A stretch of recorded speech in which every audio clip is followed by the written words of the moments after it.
Walay imposible sa Dios. Mao ni atong topic karon. Praise God. Agi man daghan kaayong mga nagkalain-laing sitwasyon nga makayong murag wa nay paglaom, pero nangalagad ka igsuon, otod ko dira sa Dios, nag-alagad ka sa usa ka Dios nga walay imposible. Ayaw man ni agree. Ingon ko, ina tinuod na. Amen. Nangalagad ka sa Ginoo, usa ka Dios nga imong ginaalagaran, usa ka Dios nga walay imposible. Tinuod na. Wow. Praise God. So, ang prueba, nagiingon sa Luke 1:37, ang sa giingon diha, for nothing is impossible with God. Kay walay imposible sa Dios. Jeremiah 32 verse 27, I am the Lord, the God of all mankind. Ako ang Ginoo, Dios sa tanang kabuhatan. May ara bala na mabudlay para sa akon? Palihog ko sa remote diha controller nga gi-assignan. Waay na kwan. Nakatulog siguro. Hinday apple of my eye. Sige. Okay? I am the Lord, the God of all mankind. Is anything too hard for me? Maunay usa ka pamangkot sa Ginoo. Ako ang Dios. Ako ang Ginoo nga inyong Dios. Wala gihapon, okay? Wala na kapalit. Ingan ang Luke chapter 1 verse 37, for nothing is impossible with God. Isa'y imong amahan. Isa'y atong amahan. Usa ka Dios. Usa ka Dios nga gamahanan. Usa ka Dios nga nagatugas ang langit kag duta. Usa ka Dios nga milagroso. Amen. Na karong panahon na daghan kay mga testing sa atong pagtuo.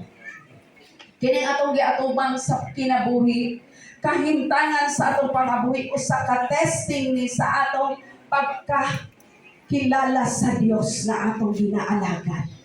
Sa imong pag-ilaniya na usaba ang Ginoo sa atong kahimtang karon, sa sitwasyon nga gi-shake ka, sa sitwasyon nga gitestingan ka, sa sitwasyon nga gitilawan ka, sa sitwasyon nga nag-antos ka, naliwat ba ang imong pag-ila sa imong Dios nga ginaalagaran? Wala! Kaya ang atong Dios wala nagabago. Amen? Ang atong Dios kahambal panahon sa mga sitwasyon sa iyang mga katawhan, nga naa sila sa kawalan-on, naa sila sa kagutmanan, naa sila sa emptiness sa ilang kinabuhi. Nag-ingon siya, I am the Lord, the God of all mankind. Matod pa sa pulong sa Ginoo, is anything too hard for me ba? May naa ba nga dili nako masarangan? Ang pulong sa Dios, nag-ingon sa Isaiah 45 verse 12, It is I who made the earth and created mankind upon it. Ako, ingon ang Dios, ako ang nagahimo sang langit kag nagatugas sa tibuok kalibutan. Ako, paagi sa akong mga kamot, akong gituyon. Pag ingon ako, there is light and there was light.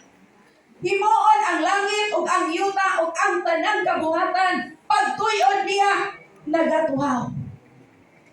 Ug ang Dios maoy nagahari niini.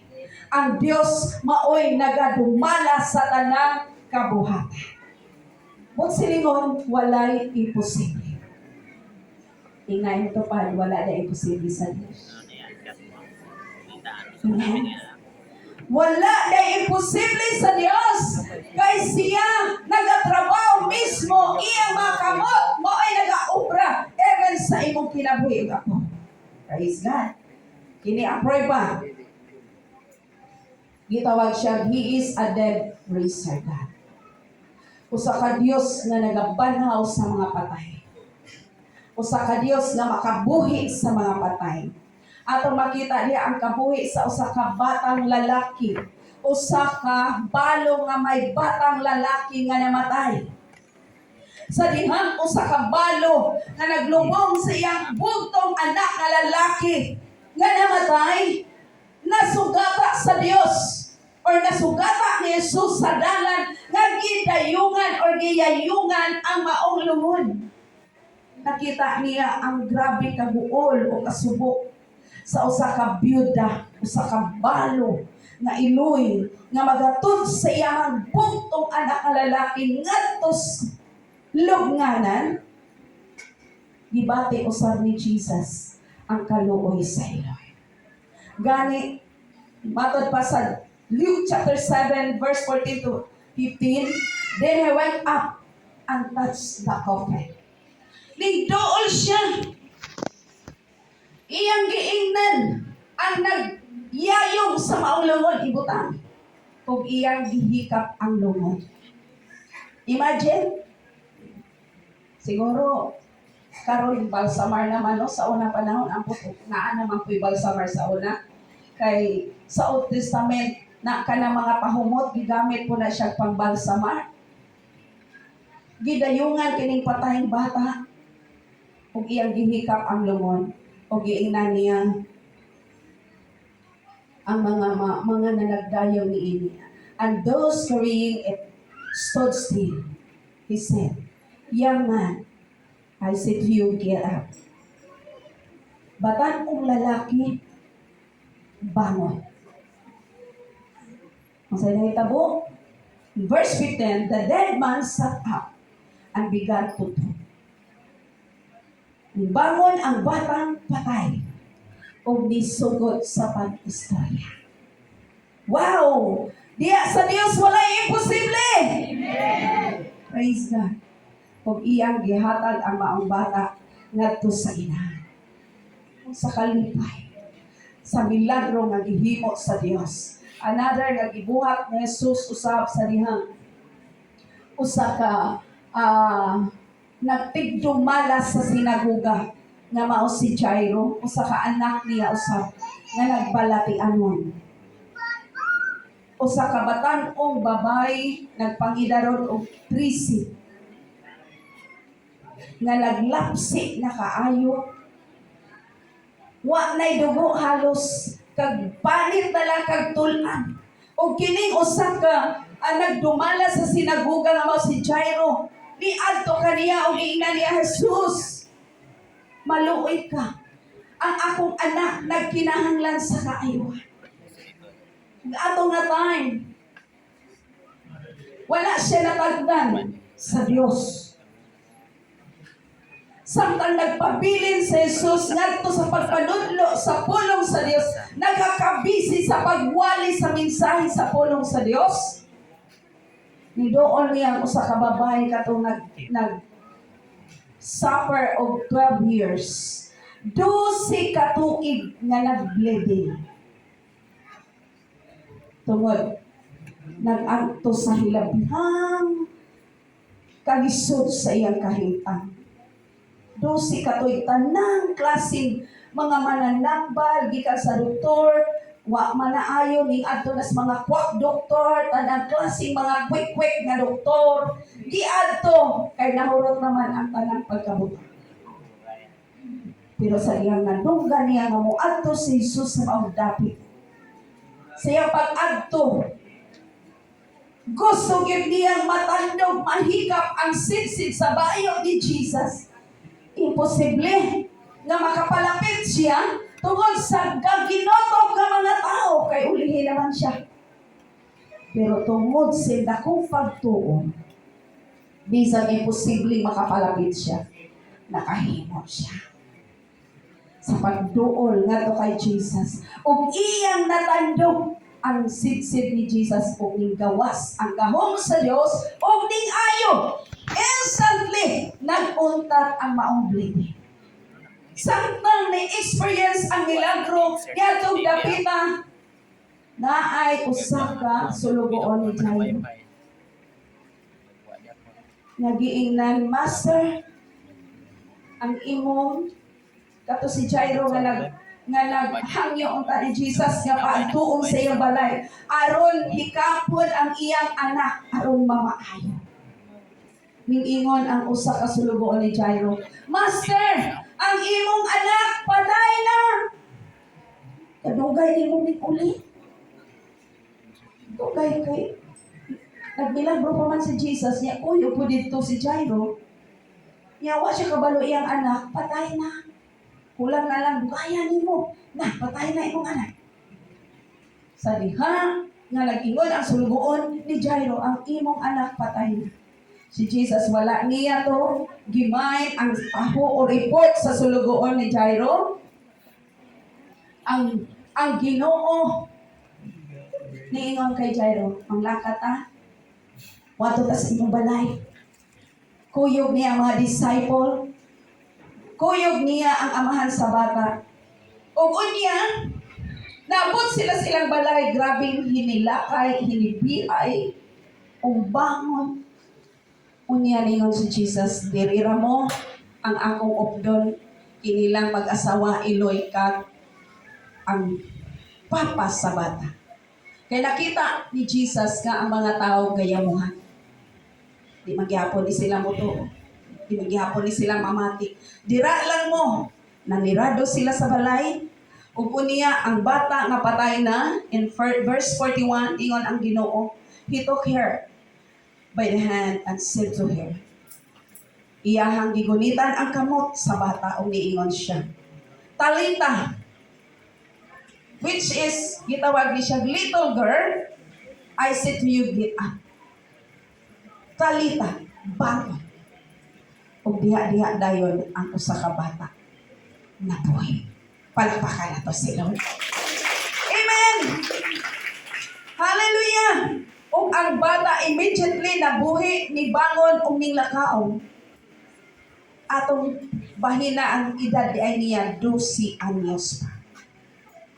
Ug niadtong hitabuang daghan kaayong mga tawo nga tingala sa gahom sa Dios. Praise God. Motoo ba ka nga?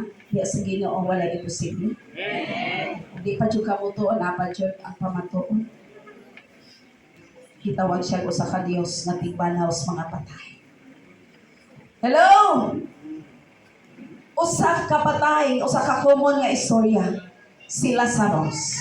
Si Lazaro usa ka best friend ni Jesus. Gani sa John 11:35 sa diyang nahibaw-an niya si Lazaro nga patay na. Kung sa gingon sa John 11:35, ano tong gihambal? John 11:35, si Jesus hibi. Jesus weep. Jesus weep. Si Jesus nagahibi. Tungod mahal kaayo niya si Lazaro. Kag diri nato magkita pila nakaadlaw sila sa gilubong. Kay wa man siya ato nga. Gani matod pa ni Marta, Ginoo og naa pa ka unta dili unta mamatay ang akong utot. So karon patay na siya. Pila na siya kaadlaw dito sa lubnganan. Ang sa time nila sa unang panahon, dili pareha diha nga gipaobra ni kapitan ng mga pansyaldaan. Pasalamat ta daas Ginoo ana nga naanay giandam diha nato. Ay buyag taon. Madalag buyag. Ingon ako gahapon.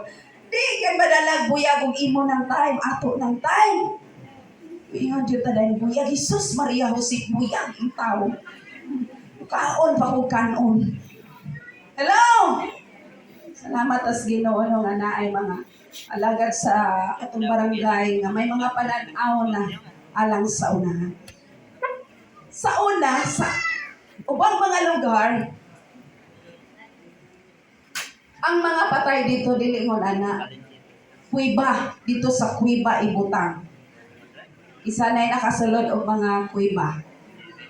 Itong sige kot-kot og bulawan. Sige gapanulod og pangita, basig na bulawan ba? Di magwala sa'yo. Pero bantay rata ha?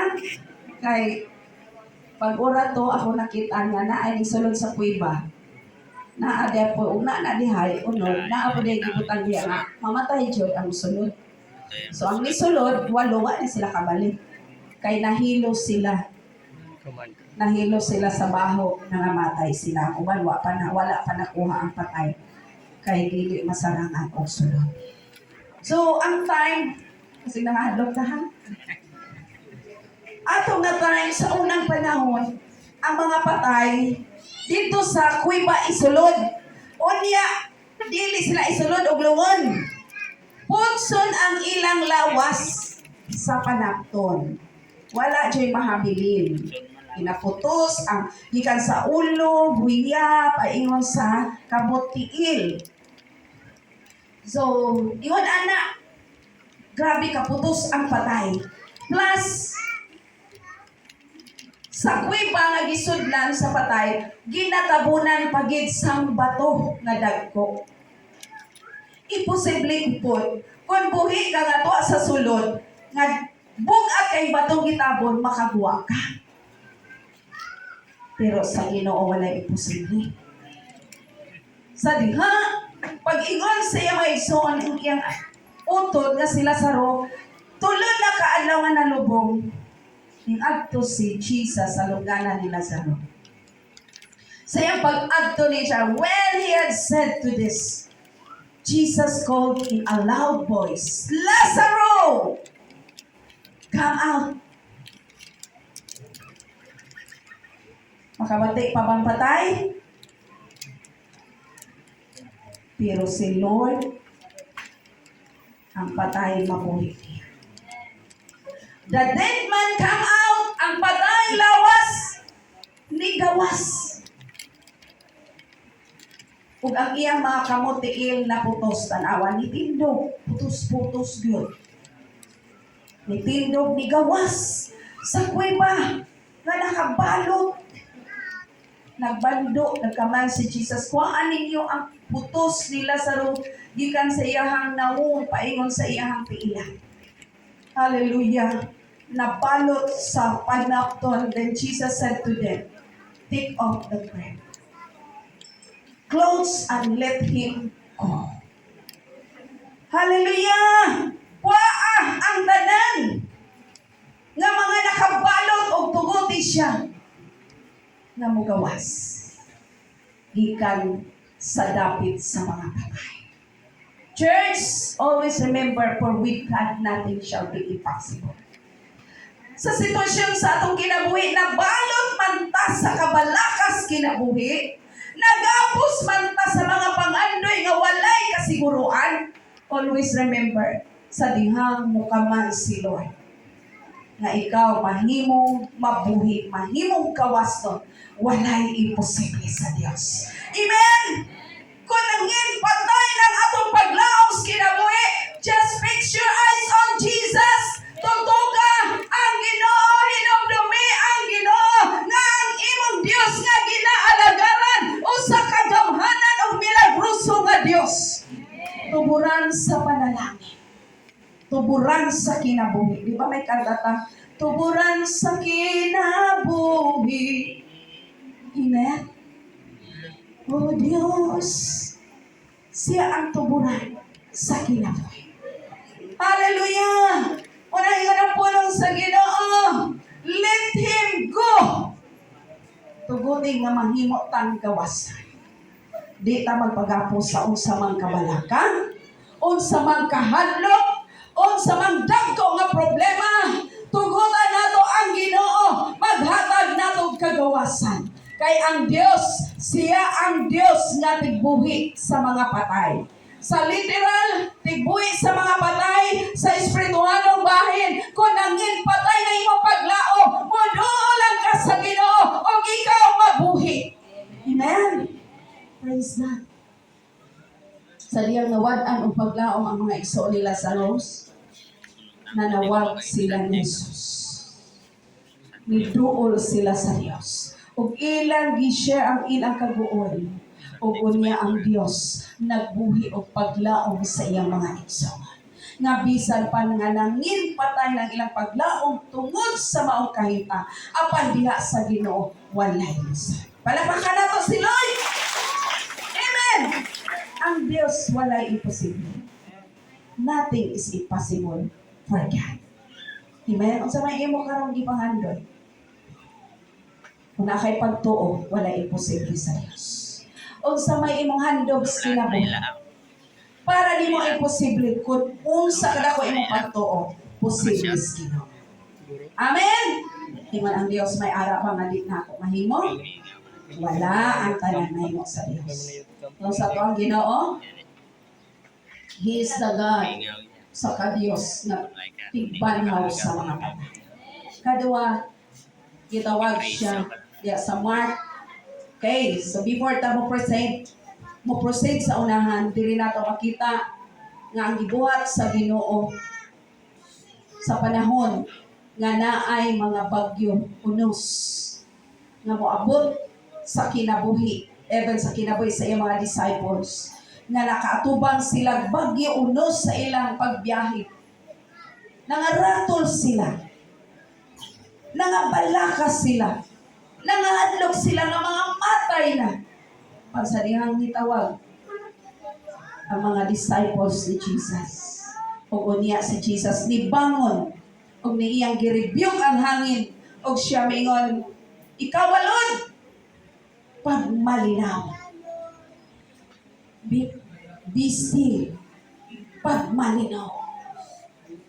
O ang diha dayon ang balod og hangin ni kalma.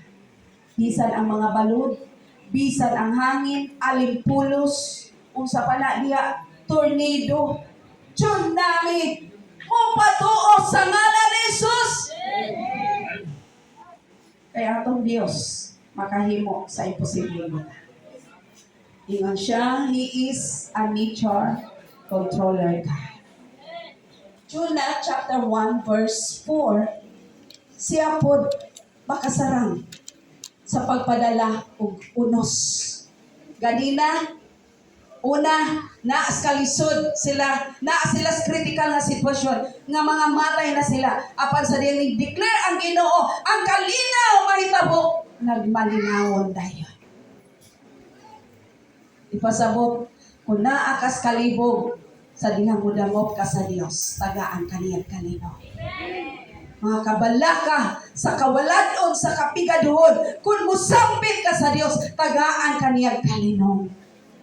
Kay walay mga Kristiyanon nga tinud-anay nga mituo nga pakurawan sa Ginoo.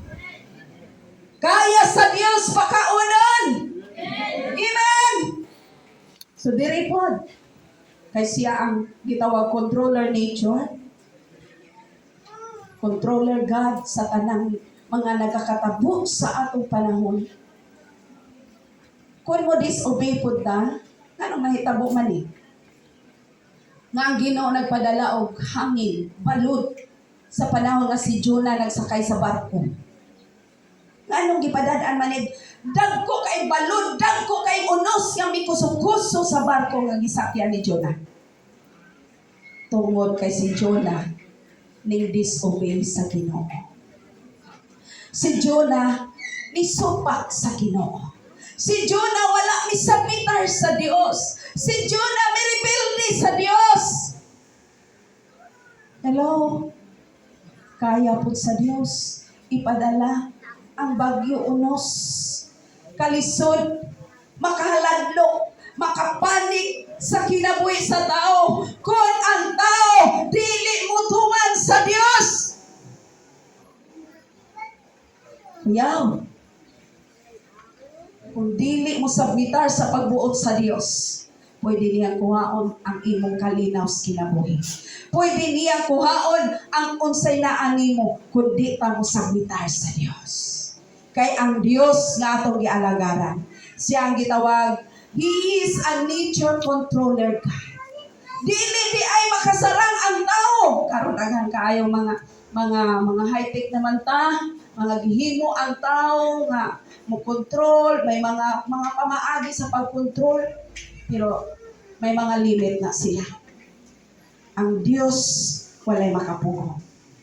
Sa panahon nga ang Ginoo maunay iya himuon, dili mapungkad bisag unsa pa ka high-tech karong panahon na. Kay walay makalabaw sa gahom sa Dios. Amen. Amen. Praise God. Kinabuhi ni Moses. Gitawag siya, controller God, sa time sa mga Israelites. Sa dihang mga Israelites, nibiya sa Egypt, paingon sila sa promised land. Sa ilang pagpanglakadon, gisunod o gilagas sila sa mga sundalo ni Haring Paraon nga armado. Nya kay natrap na sila sa ilang pagpanglakaton, naa na sila gaatubang sa dagat. Asa man sila moagi kay gisunod naman. Gilibutan naman sila sa mga sundalo sa hari. Kay aron sila bihagon balik. Kinahanglan mamalik sila kay og dili mga matay sila.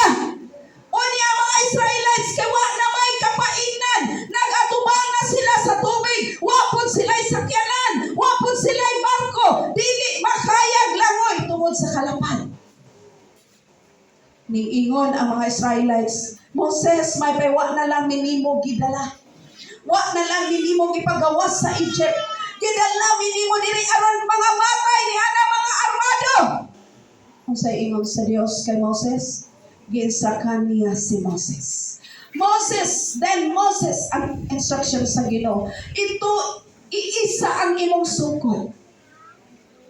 Ug kini gibuhat ni Moses.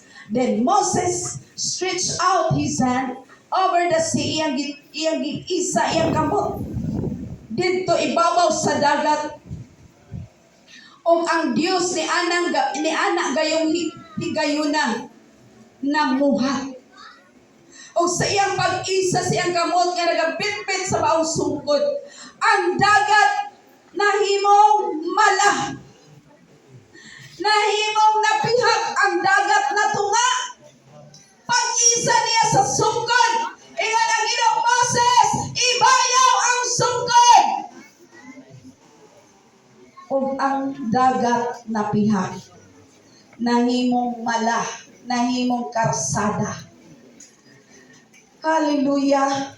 Din ang mga dagat nagpahigat sa wala og sa tuo.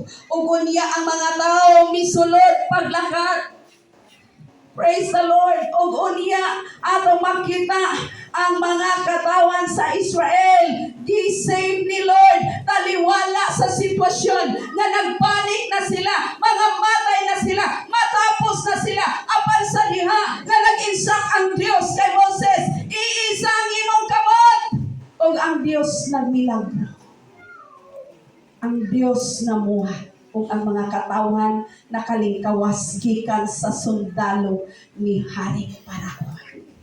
Church, ang atong Dios nga ginaalagaran, siya ang Ginoo nga nagkontrol sa atong panahon. Kung ang imong panahon karon pwede na gyud kaluluoy, kaimol, kamakalilibog, ang Dios mo'y atong controller. Kung sa inaan mo diha, isa imong kamot, diha sa Ginoo. O si Lord mamuhat sa matag sitwasyon sa imong kinabuhi. Si Lord mag-perform og mga milagro diya sa imong kinabuhi. Mamati ta sa instruksyon sa Dios, kay ang Dios maoy controller sa matag sitwasyon. Amen. Dagan ta kay mga idea, labi nagtaas na ito makahimala. Pero nauna-una nato, ang atong makaya may limit. Apan ang mahimo sa Ginoo walay limitasyon. Palakpakan na to sino. Amen! Praise God. Hallelujah. Then, diri na to makita usab sa 1 Kings chapter 18 verse 40-45 ang kinabuhi usab ni Prophet Elijah. Ang kinabuhi ni Prophet Elijah ato nga panahon. Naa sila sa sitwasyon nga El Nino. El Nino ta, karong panahon na El Nino ta no. Dili ang La Nina ulan. So El Nino. Sa time ni Prophet Elijah nga naapod si King Ahab nga nangandoy og ulan. Ingon si Prophet Elijah, nagsugo siya sa iyang mga tinawlakan ngadto. Ingon siya diri, go and look forward. Go and look toward the sea. Adto ka dito dapit sa baybay, tan-awa sa babaw sa baybay o dagat, makita mo ang dagko. Then, ang iyang sulugoon ni adto sa baybay. Iyang nakita dito, wala joy dagom. Wala joy dalom. Ingon si Prophet Elijah, balik! Balik ka dito adto 7 times. So, gibalik ini kapito. O dito nakita niya nga may gamay nga dalom. Hindi pa tag dalom, no? Dagom. Ang kadakuon sa dagom, pariyara kadako sa palad. Masaligan ba na? Nga ulan? Ingon na kadako ang dagom sa palad? Diri gani, ay, pagkadako as ulan. Thank you Lord sa ulan. Medyo dako abot jog bawog, abot og doon niya nga tingala ka no, wa man lagi ni dayon. Unya ingon ka naa ingon ka dako sa palad ang dagom. Mangakig na siguro nagasugo nimo ikaw gayamuhat ka lang. Kay pwede ka tinaw ang langit. Wa di ulan kay El Nino. Ingon alagad sa Ginoo, tanawa lagi na anay ulan. Ingon ang sulubon, wala lagi pwede nga ayaga ang langit. Ingon ang alagad sa Ginoo, balik ka kapito, kabalik-balik. Og dito sa ikapito na anay dago, ingon ka nako sa palad. Praise God. Unya, ibalik ang sulugoon. Master, naanay dagom ingon kadako sa palad. Unya si Elijah ning ingon ngadto sa iyang sulugoon. Ingon diri, the seventh time the servant report, a cloud, matod pa di, a cloud as small as a man's hand. Gamay ra gyud kaayo. Nakita di ibabaw sa dagat. Ingon ang propeta sa Dios, go until Ahab, hit up your chariot and go down before the rain stop you. At tuadayon si Ahab, lakat na siya. Pag-ingon, naanay dagom, pariya kadako sa palad. Niingon dayon si Prophet Elijah, at si Haring Ahab, nga naanay ulan, dapat mulakat na siya sa di pa siya maabtan. Yamuhat, no? Palad na kadako niya. Subuon pag yung padali-dalion nga. Kada palakton na itong hari kay basig maulanan. Ingon ra kadako sa kamot ang dago. Yamuhat. Sa mga taong walay pagtuo. Sa mga taong bugalon. Sa mga taong ano itong yabal ni Jesus. Mga yamuhat. Mga yamuhaton nga tao. Di yun na mutuo. Karon naglakat. Dayon ang gisugot ni Elijah. Nisugod pagbundak. Busagak. Ang puso nga ulan. Palakpakan nato sila. Kay siya ang controller. Hallelujah! Muingon man. Disyembre pang ulan. Anay dagang galalis. Ato kag diin mabating. Naay niingon Disyembre pang ulan. Naay niingon September pa. Naay dagang kaayo ba? Iyo po sa brand. Sila maoy nagbuot.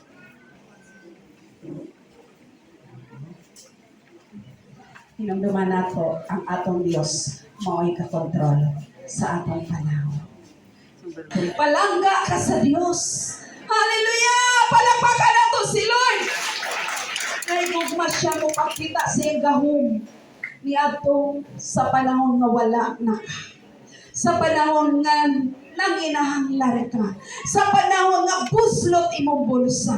Sa panahon nga nagapagkinting imong bulugasan. Gusto sa Ginoo iyang ipasinati kanimo ang iyang gaho nga siya makasarang sa mga butang nga di nimo masarangan. Palakpakan nato si Lord. Hallelujah. Walay imposible sa Ginoo. Sa kinabuhi ni Abraham, kisay nasayod sa kaintang ni Abraham. Sa diyang si Abraham, giingnan siya sa Ginoo, dada imong anak, ug ihalad nako. Wala siya ning disobey.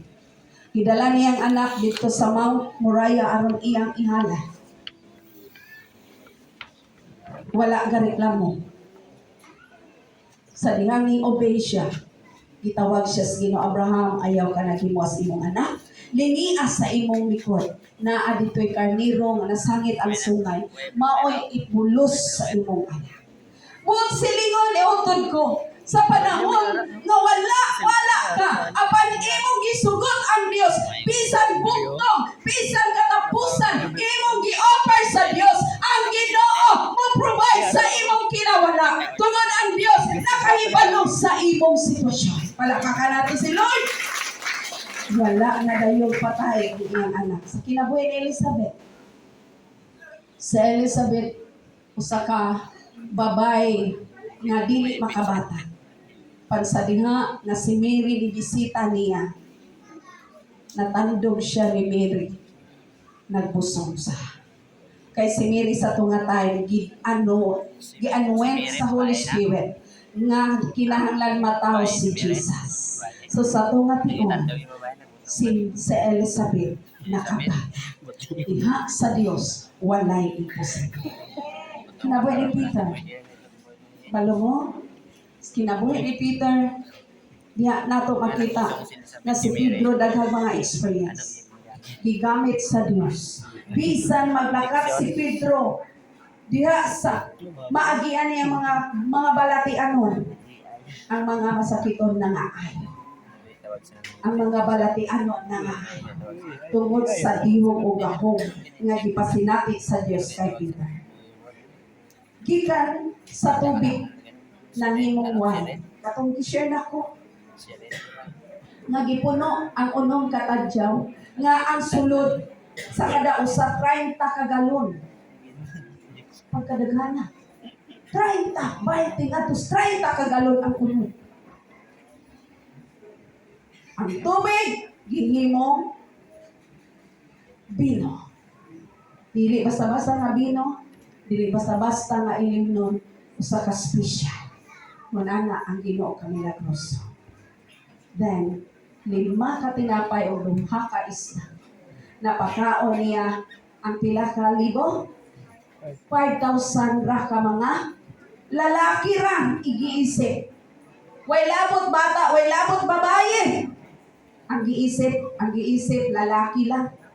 Ipakaon sa 2 ka isda o 5 ka tinapay sa dihang gipasalamatan sa Dios. Gi-bless ni Jesus ang maong butang nga gamay nangin nakapaigo sa dagan. O gunya may bilin pag yun. Pila ka basket ang bilin. 12 ka basket ang bilin. Kung silingon ang mga panalangin nga gi-bless siya sa Ginoo sa imong kinabuhi, dili makakulang nimo. Kay once nga gipanalangin na sa Ginoo, maka-igo na Ginoo. Kung niya pa dyan, naapagid siya gipasunod, gipabilin nga makaigo sa 12 ka bulan. Ang 12 baskets nag-represent ka ng 12 months. Buong silingon nga ang tao nga naa kay Kristo Jesus. Hallelujah. Ang tao nga kauban sa Ginoo walay nakulang. Ang tao nga naay Ginoo, ang tao nga nangalagad sa Ginoo, ang tao nga nagasalig sa Ginoo, ang tao nga hugot kapag tuo sa Dios, walay nakulang. Palakpakan nato si Lord. Hallelujah! Bisan unsa ka gamay, 2 lang ka isda, 5 ka tinapay, makaigo. Apan tungod kay gi-bless sa Ginoo, nakakaon ang tanan, ug may bilin pa nagitagana sa sunod ng mga pinula. Praise the Lord. Wala na di ay sa ang secretos blessing. Unsay mga panalangin nga imo nadawat, tuguti panalangin na nas Ginoo. Hallelujah. Praise God. Walay imposible sa atong buhay nga Dios. Sa kinabuhi ni Pablo, grabe ang mga pagtilaw. Gibitay siya patuwad. Gilatos siya sa 39 ka mga bulan. Bisag asa siya ginahingabot aron patyon aron muhunong ng pagpangwalid. Pero giprotektahan siya sa Ginoo. Niingon gani siya, malipay pa ko at mamatay ko. Kay kung mapatay ko nga naas pag-alagad sa Dios, kadalagan ko. Ang uban, mahadlok mga lagad, kay makawalag ubra. Mahadlok mo simba kay makawalag trabaho. Mahadlok mga lagad kay makapigado. Mahadlok mga lagad kay makapobre. Sige nga ni Jesus sa Matthew 10 verse 28, ayaw kahadlok kay makapatay sa imong lawas. Ayaw kahadlok na makapatay. Ayaw kahadlok ang makapatay sa imong lawas. Ayaw kahadlok tungod ka nako nga mawad-an ka. Ingon ang Ginoo, kahadlok noon ang makapatay sa imong lawas kag kalag sa linaw nga kalayo. Amen. Si Pablo wala na hadlok. Nagmaisugon sa pagpadayon sa pagpangalagad. Kay nakailas siya sa Dios nga iyang ginaalagad. Sa wa pa siya ng alagad, kabalo mo anong karakter ni Pablo?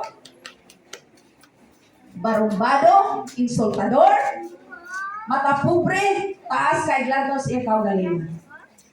Nay magwali kaya muhatan.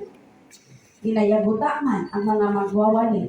Usa si Esteban nga namatay, nganing uyon siya nga batuong si Esteban nga nagwali sa pulong sa Dios. Pero sa diyang gitawag si Pablo sa dalan sa Damasco, gibulagan siya, giingnan siya sa Ginoo, Saulo, Saulo, nga ang ginahingabot mo ako.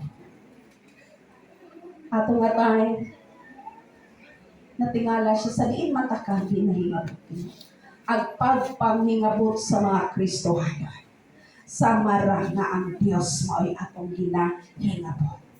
Sa tunga tayong gitawag siya sa Dios nga mahimong disipulo. Ug dito giilisan niya ngalan og Pablo.